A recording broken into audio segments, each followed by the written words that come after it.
Assalamualaikum, kembali lagi di channel Intip Dapur Adiba. Hari ini saya akan membuat kue basah. Ini bahan utamanya dari jagung. Cara buatnya mudah banget tanpa oven dan di mixer, tapi hasilnya cantik dan bagus, yang pasti rasanya enak. Kalau Bunda penasaran dengan resepnya, tonton video ini sampai selesai ya.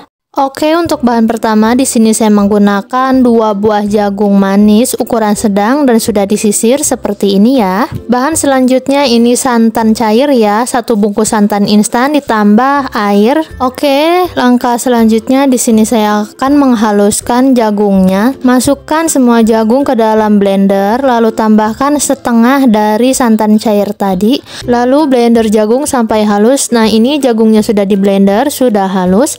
Langkah selanjutnya masukkan jagung yang sudah di blender ke dalam wadah.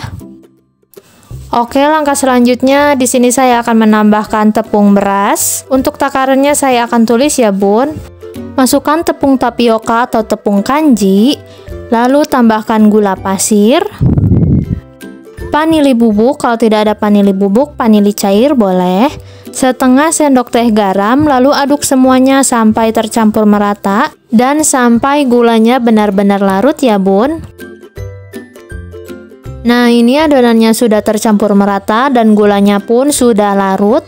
Lalu tambahkan sisa air santan yang tadi, aduk kembali sampai tercampur merata lagi. Nah, ini untuk adonannya sudah tercampur merata dan gulanya pun sudah larut. Langkah selanjutnya saya akan membagi 2 adonan seperti ini. Agar warnanya lebih cerah, saya akan tambahkan pewarna makanan. Untuk mangkok yang bening, saya tambahkan pewarna makanan kuning, dan mangkok putih saya akan tambahkan pewarna hijau. Untuk banyaknya adonan ini berbeda ya, Bun. Kalau di mangkok yang bening itu lebih banyak adonannya, dan di mangkok yang putih atau yang berwarna hijau itu lebih sedikit, kira-kira 250 ml adonan. Nah, ini keduanya sudah ditambahkan pewarna makanan, jadi warnanya lebih cantik, lebih cerah ya, Bun. Oke, langkah selanjutnya di sini saya sudah siapkan cetakan. Ini cetakannya sudah saya olesi menggunakan minyak. Lalu cetakannya masukkan ke dalam kukusan yang sudah panas.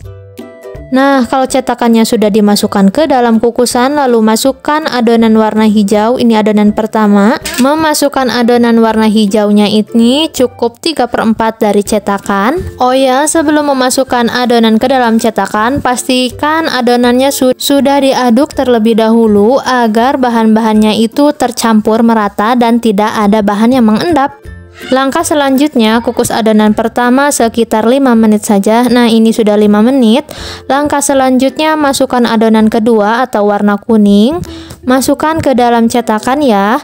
Jangan lupa adonannya diaduk terlebih dahulu sebelum dimasukkan ke dalam cetakan. Nah, untuk warna kedua ini, masukkan adonannya full saja ya, penuh sampai ke batas cetakan. Nah, untuk cetakannya ini sudah diisi semua menggunakan adonan. Kukus kembali sekitar 25-30 menit menggunakan api sedang. Setelah 25 menit dikukus, ini kuenya sudah matang. Lalu diamkan kue sampai agak dingin. Nah, ini kuenya sudah agak dingin. Untuk mengeluarkannya mudah banget. Cukup ditekan-tekan pinggirannya saja, lalu tumpahkan ke wadah seperti ini. Mudah banget kan, Bunda, mengeluarkannya?